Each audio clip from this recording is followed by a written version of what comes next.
ವೀಕ್ಷಕರೇ ನಮಸ್ಕಾರ. ಇವತ್ತಿನ ಕೃಷಿ ವಾರ್ತೆಗೆ ಸ್ವಾಗತ. ನಾನು ವೇಣುಗಣಪತಿ. ಮೊದಲಿಗೆ ಮುಖ್ಯಾಂಶಗಳು. ಮೇ 28ಕ್ಕೆ ರಾಜ್ಯದಲ್ಲಿ ಮುಂಗಾರು ಆರಂಭ, ವಾಡಿಕೆಗಿಂತ ಹೆಚ್ಚಿಗೆ ಮಳೆ ಎಂದ ಹವಾಮಾನ ಇಲಾಖೆ. ಭರವಸೆಯ ಬಳಿಕ ಧರಣಿ ಕೈಬಿಟ್ಟ ಆಂಧ್ರದ ಕೋಕೋ ರೈತರು. ಕೃಷಿ ಭೂಮಿಯನ್ನು ಇತರೆ ಉದ್ದೇಶಕ್ಕೆ ಬಳಸಿಕೊಳ್ಳಲಾಗುತ್ತಿದೆ ಎಂದು ತಿಳಿಸಿದ ಆಧಾರ್ ಜೋಡಣೆ ಪ್ರಕ್ರಿಯೆ. 2047ರವರೆಗೆ ಭಾರತ ಬೆಳವಣಿಗೆ ಹೊಂದಿದ ರಾಷ್ಟ್ರವಾಗಬೇಕು ಎಂದರೆ ಕೃಷಿಯಲ್ಲಿ 5% ಬೆಳವಣಿಗೆ ಹೊಂದಬೇಕು ಎಂದ ಕೃಷಿ ಮತ್ತು ರೈತ ಕಲ್ಯಾಣ ಸಚಿವರು. ಒಣಭೂಮಿಯಲ್ಲಿ ಮಾನವನ ಶತ್ರು ಆಗಿರುವ ಹಾವು ಕೃಷಿಗೆ ಬಹಳಷ್ಟು ಸಹಕಾರ ಮಾಡುತ್ತದೆ ಎಂದ ವರದಿ. ಮೇ 31ರಂದು ಅಲ್ಲಾಳಸಂದ್ರದಲ್ಲಿ ಕೃಷಿ ಮೇಳ. ಇದೀಗ ವಾರ್ತೆಗಳ ವಿವರ. ಮೇ 28ಕ್ಕೆ ರಾಜ್ಯದಲ್ಲಿ ಮುಂಗಾರು ಆರಂಭ, ವಾಡಿಕೆಗಿಂತ ಹೆಚ್ಚಿಗೆ ಮಳೆ ಎಂದ ಹವಾಮಾನ ಇಲಾಖೆ. ಈ ಬಾರಿ ವಾಡಿಕೆಗಿಂತ ಮುನ್ನವೇ ನೈಋತ್ಯ ಮುಂಗಾರು ರಾಜ್ಯಕ್ಕೆ ಪ್ರವೇಶಿಸುವ ಸಾಧ್ಯತೆ ಇದೆ.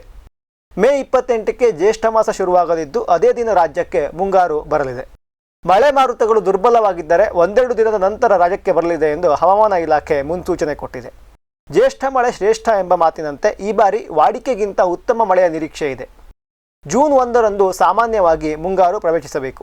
ಆದರೆ ಅಂಡಮಾನ್ ಮತ್ತು ನಿಕೋಬಾರ್ ದ್ವೀಪದಲ್ಲಿ ಮೇ 19ರಿಂದ ಮಾನ್ಸೂನ್ ಆರಂಭಕ್ಕೆ ಈಗಾಗಲೇ ಪೂರಕ ವಾತಾವರಣ ಉಂಟಾಗಿದೆ. ಆದ್ದರಿಂದ ಮಾನ್ಸೂನ್ ಪ್ರಬಲವಾಗಿರುವ ಹಿನ್ನೆಲೆಯಲ್ಲಿ ಹಂತ ಹಂತವಾಗಿ ವ್ಯಾಪಿಸಿ ಬೇಗನೆ ಕೇರಳ ಪ್ರವೇಶಿಸಲಿದೆ.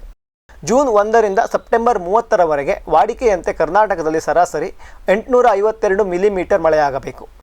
ಈ ಬಾರಿ ಮುಂಗಾರು ಚೆನ್ನಾಗಿರುವ ಹಿನ್ನೆಲೆಯಲ್ಲಿ ರಾಜ್ಯದ ಸರಾಸರಿ ಮಳೆ 1000 ಮಿಲಿಮೀಟರ್ವರೆಗೆ ತಲುಪಬಹುದು ಎನ್ನಲಾಗಿದೆ. ಭರವಸೆಯ ಬಳಿಕ ಧರಣಿ ಕೈಬಿಟ್ಟ ಆಂಧ್ರದ ಕೋಕೋ ರೈತರು.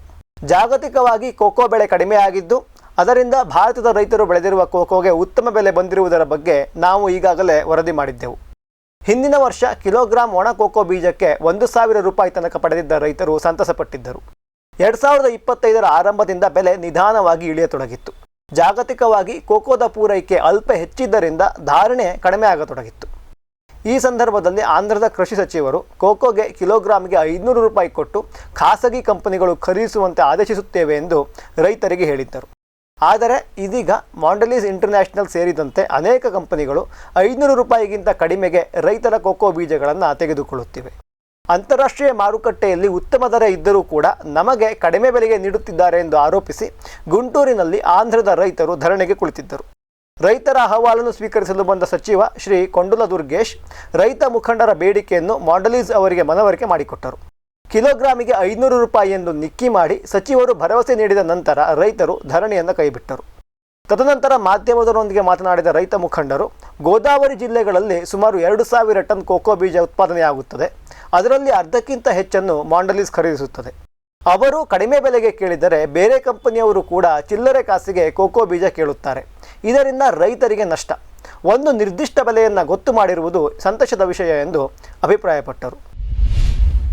ಕೃಷಿ ಭೂಮಿಯನ್ನು ಇತರೆ ಉದ್ದೇಶಕ್ಕೆ ಬಳಸಿಕೊಳ್ಳಲಾಗುತ್ತಿದೆ ಎಂದು ತಿಳಿಸಿದ ಆಧಾರ್ ಜೋಡಣೆ ಪ್ರಕ್ರಿಯೆ. ಕೃಷಿ ಜಮೀನಿಗೆ ಆಧಾರ್ ಜೋಡಣೆ ಮಾಡುವ ಪ್ರಯತ್ನದಿಂದ ಸರ್ಕಾರಕ್ಕೆ ಹೊಸ ಸಂಗತಿಗಳು ಗಮನಕ್ಕೆ ಬರುತ್ತಿವೆ.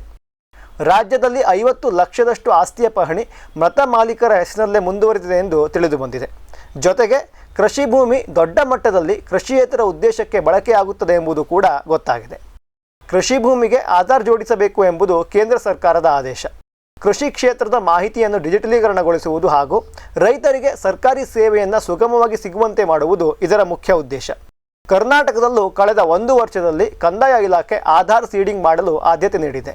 ಈ ಪೈಕಿ ಭೂಮಾಲೀಕರು 2,25,40,759 ಹಿಡುವಳಿಯನ್ನು ಆಧಾರ್ ಸೀಡಿಂಗ್ ಮಾಡಿದ್ದಾರೆ. ನಿಯಮದ ಪ್ರಕಾರ ಕೃಷಿ ಭೂಮಿಯನ್ನು ಕೃಷಿಯೇತರಕ್ಕೆ ಬಳಕೆ ಮಾಡುವುದಾದರೆ ಭೂ ಪರಿವರ್ತನೆ ಪ್ರಮಾಣ ಪತ್ರ ಪಡೆಯಬೇಕು. ಇದೀಗ ಸರ್ಕಾರಕ್ಕೆ ಲಭ್ಯವಾದ ಮಾಹಿತಿಯ ಪ್ರಕಾರ 74,46,026 ಕೃಷಿ ಭೂಮಿಯು ಕೃಷಿಯೇತರಕ್ಕೆ ಬಳಕೆಯಾಗುತ್ತಿದೆ. ಆದರೆ ಇಷ್ಟೊಂದು ಸಂಖ್ಯೆಯಲ್ಲಿ ಪ್ರಮಾಣ ಪತ್ರವನ್ನು ಸರ್ಕಾರ ನೀಡಿಲ್ಲ. ನಗರೀಕರಣ ಹೆಚ್ಚಾದಂತೆ ಬೆಂಗಳೂರು ಸೇರಿದಂತೆ ಮಹಾನಗರ ಪಾಲಿಕೆ, ಇನ್ನೂ 10 ಪಾಲಿಕೆ, ನಗರಸಭೆ, ಪುರಸಭೆ ವ್ಯಾಪ್ತಿಯಲ್ಲಿ ಕೃಷಿ ಭೂಮಿಯನ್ನು ಅನ್ಯ ಉದ್ದೇಶಕ್ಕೆ ಯಾವ ಪ್ರಮಾಣದಲ್ಲಿ ಬಳಕೆಯಾಗುತ್ತದೆ ಎಂಬುದಕ್ಕೆ ಅಂದಾಜು ಸಿಕ್ಕಂತಾಗಿದೆ. ಕೃಷಿ ಭೂಮಿಯನ್ನು ಬೇರೆ ಕಾರ್ಯಕ್ಕೆ ಬಳಸಿಕೊಂಡವರ ವಿರುದ್ಧ ಕಠಿಣ ಕ್ರಮ ಕೈಗೊಳ್ಳಲಾಗುವುದು ಎಂದು ಕಂದಾಯ ಸಚಿವರು ತಿಳಿಸಿದ್ದಾರೆ. ಇದೀಗ ಒಂದು ವಾಣಿಜ್ಯ ವಿರಾಮ. ಸಮೃದ್ಧ ಸಾವಯವ ಗೊಬ್ಬರ, ಎಂಎಸ್ಜಿಪಿ ಮತ್ತು ಕೆಸಿಡಿಸಿ ಉತ್ಪಾದನೆ, ಫಾರ್ಮ್ ಟಿವಿಯಿಂದ ಸರಬರಾಜು, ಅತಿ ಕಡಿಮೆ ಬೆಲೆಗೆ ಅತ್ಯುತ್ತಮ ಗೊಬ್ಬರ, ಇಲ್ಲ ಭಾರಲೋಹ, ಕೃಷಿ ವಿಶ್ವವಿದ್ಯಾಲಯದಿಂದ ಪರೀಕ್ಷಿತ. ಸಾವಯವ ಇಂಗಾಲ, NPK, PH, EC ಎಲ್ಲ ನಿಗದಿತ ಮಿತಿಯಲ್ಲಿ. ಅಡಿಕೆ, ತೆಂಗು, ಬಾಳೆ, ಕಾಫಿ, ದಾಳಿಂಬೆ, ದ್ರಾಕ್ಷಿ, ಕಬ್ಬು, ಭತ್ತ, ಜೋಳ, ಹತ್ತಿ ಹೀಗೆ ಎಲ್ಲಾ ಬೆಳೆಗಳಿಗೂ ಪ್ರಶಸ್ತ. ಜೀವಂತ ಮಣ್ಣು, ಸಮೃದ್ಧ ಬೆಳೆ, ಅತ್ಯಧಿಕ ಲಾಭಕ್ಕೆ ಬಳಸಿ ಸಿಟಿ ಕಾಂಪೋಸ್ಟ್. ಬ್ಯಾರಿಕ್ ಸೆಂಟರ್ ಫೆರ್ಮೋನ್ ಟ್ರಾಪ್ಸ್ನೊಂದಿಗೆ ರೇನೋಸಾರಸ್ ದುಂಬಿ ಮತ್ತು ಕೆಂಪು ಮೂತಿ ಹುಳುಗಳಿಂದ ತೆಂಗು, ತಾಳೆ, ಅಡಿಕೆ ಮರಗಳ ಸಂರಕ್ಷಣೆ. ತರಕಾರಿ ಮತ್ತು ಹಣ್ಣಿನ ಬೆಳೆಗಳಲ್ಲಿ ಹಣ್ಣಿನ ನೊಣಗಳ ನಿಯಂತ್ರಣಕ್ಕೆ ಬ್ಯಾರಿಕ್ ಸ್ಕ್ಯಾಚ್ ಫ್ರೂಟ್ ಫ್ಲೈ ಹಾಗೂ ವೆಜಿಟೇಬಲ್ ಫ್ಲೈ ಟ್ರ್ಯಾಪ್. ರಸ ಹೀರುವ ಕೀಟಗಳನ್ನು ಹಿಡಿಯಲು ಬಣ್ಣದ ಕ್ರೋಮ್ಯಾಟಿಕ್ ಸ್ಟಿಕ್ಕಿ ಟ್ರ್ಯಾಪ್ಸ್. ಪೇಟೆಂಟ್ ಹೊಂದಿದ ತಂತ್ರಜ್ಞಾನ, ದೀರ್ಘಕಾಲದವರೆಗೂ ಬಾಳಿಕೆ. ಕೀಟನಾಶಕಗಳಿಗೆ ಪರ್ಯಾಯ, ಪರಿಸರಕ್ಕೆ ಪೂರಕ. ಸುಸ್ಥಿರ ಸಾವಯವ ಕೃಷಿಗಾಗಿ ಬ್ಯಾರಿಕ್ಸ್.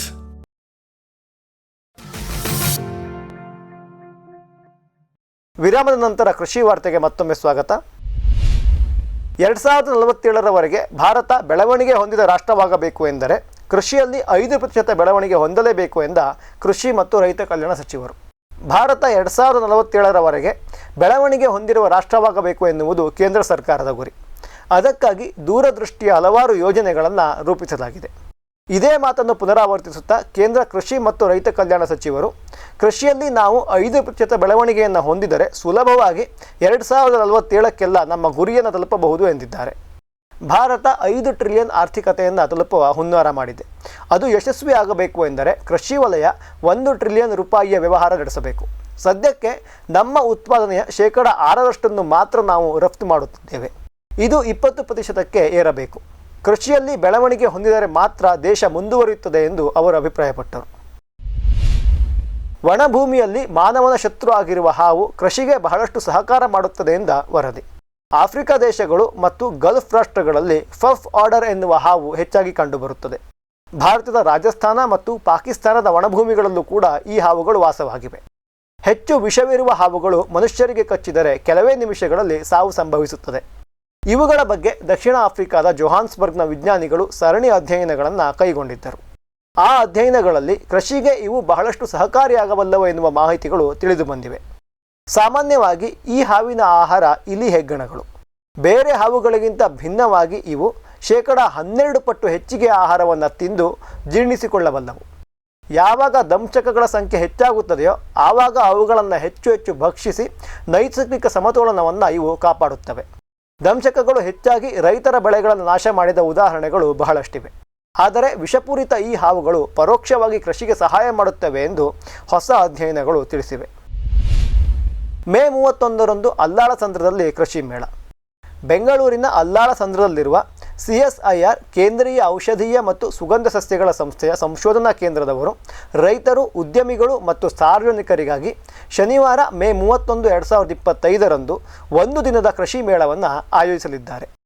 ಅವತ್ತು ಆಸಕ್ತ ರೈತರಿಗೆ ಸೀಮಿತ ಪ್ರಮಾಣದಲ್ಲಿ ಸುಗಂಧ ಸಸ್ಯಗಳನ್ನು ಉಚಿತವಾಗಿ ವಿತರಿಸುವುದರ ಕಾರ್ಯಕ್ರಮದ ಜೊತೆಗೆ ಹೆಚ್ಚಿನ ಇಳುವರಿ ನೀಡುವ ಸುಗಂಧ ಮತ್ತು ಔಷಧೀಯ ಸಸ್ಯಗಳ ಪ್ರಭೇದಗಳ ಪ್ರದರ್ಶನ, ಕೃಷಿ ಮತ್ತು ಭಟ್ಟಿ ಇಳಿಸುವ ತಂತ್ರಜ್ಞಾನಗಳ ಪ್ರಾತ್ಯಕ್ಷಿಕೆ, ಅಗರಬತ್ತಿ ಮತ್ತು ಪನ್ನೀರು ತಯಾರಿಕೆಯ ಬಗ್ಗೆ ಮಾಹಿತಿ, ಔಷಧೀಯ ಮತ್ತು ಸುಗಂಧ ಸಸ್ಯಗಳ ಹಾಗೂ ಸುಗಂಧ ತೈಲಗಳ ಮಾರಾಟ, ಸಿಮ್ಯಾಪ್ನ ತಂತ್ರಜ್ಞಾನಗಳು ಮತ್ತು ಗಿಡಮೂಲಿಕೆ ಉತ್ಪನ್ನಗಳ ಪ್ರದರ್ಶನ ಇರಲಿವೆ.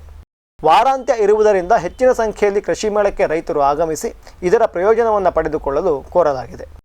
ಇವಿಷ್ಟು ಇವತ್ತಿನ ಕೃಷಿ ವಾರ್ತೆ. ಕೃಷಿಯ ನಿರಂತರ ಕಾರ್ಯಕ್ರಮಗಳಿಗಾಗಿ ವೀಕ್ಷಿಸಿ ಫಾರಂ ಟಿವಿ. ನಮಸ್ಕಾರ.